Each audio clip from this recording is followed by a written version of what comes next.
6장의 내용을 오늘 살펴볼 텐데요.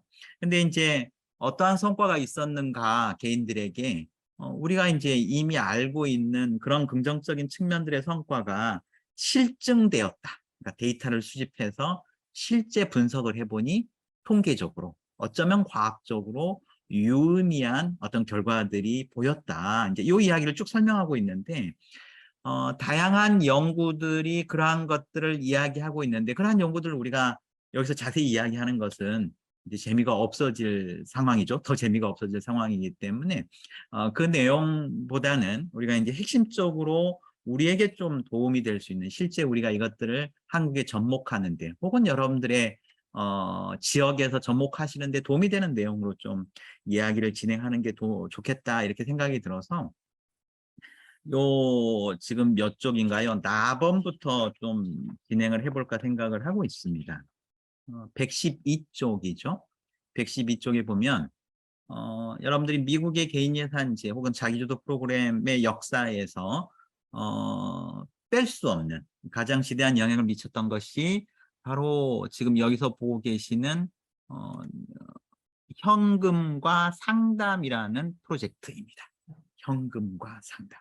이게 지금 몇 번 여러분들이 들으셔서 처음 보는 것은 아니다. 이제 이런 생각은 드실 거라고 보여지고요.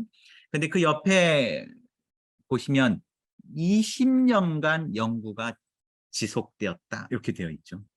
그래서 이제 일단 우리가 가고자 하는 길이 만만한 것은 아닐 수 있다. 이런 생각이 이제 들기는 하죠. 그래서 미국에서도 지금 프로그램이 들어오는 시점에서는 이미 유럽에 우리 1, 2장에서 봤던 것처럼 독일과 네덜란드의 프로그램들에서 아이디어를 얻어서 이 사업을 진행을 했었는데 20년간 연구조사가 이루어졌다라고 이야기하는 부분에서 그것이 가능하도록 만들었던 것이 바로 19년간 계속되는 보조금.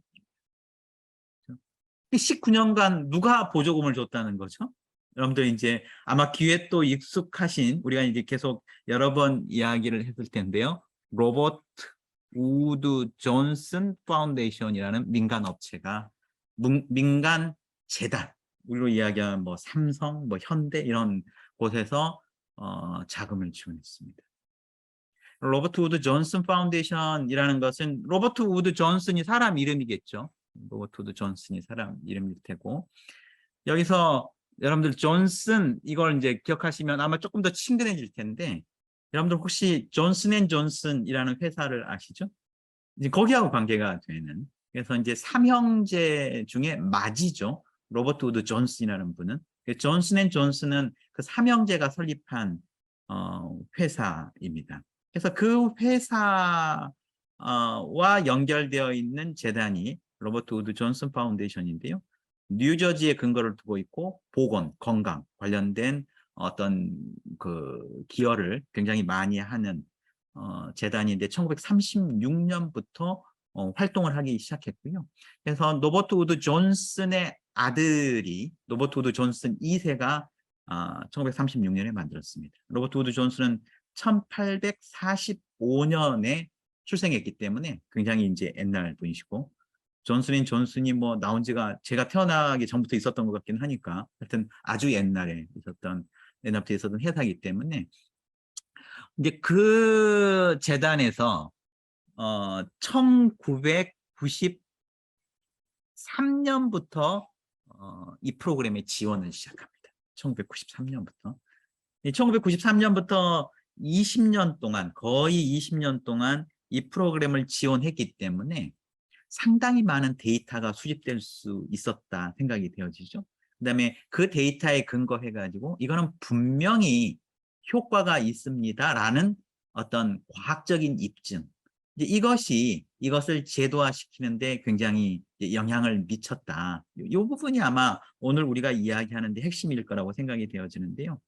1993년에 발달장애인들, 뉴햄프셔에 있는 발달장애인들을 3년 동안 지원하는 이 프로그램이 하여튼 지속이 돼가지고 20년간 이제 계속 진행이 됐었는데요. 1996년, 그러니까 3년 후죠. 3년간 지원하고 난 다음에 1996년이 되면 4개 주를 선정합니다. 아칸소, 플로리다, 뉴저지, 그리고 뉴욕주. 이게 이제 사실은 우리가 앞장에서 했던 이야기인데요. 그때는 그냥 확 넘어가서 이제 그렇게 합니다.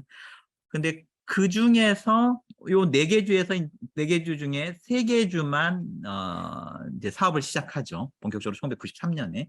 이게 이제 뉴욕주는 이제 아마 어떤 여러 가지 원인 때문에 뭐 정확히 모르겠지만 이제 중간에서 드랍을 하게 되고, 이 세 개 주에 대한 지원이 1993년부터 2003년까지 이루어집니다.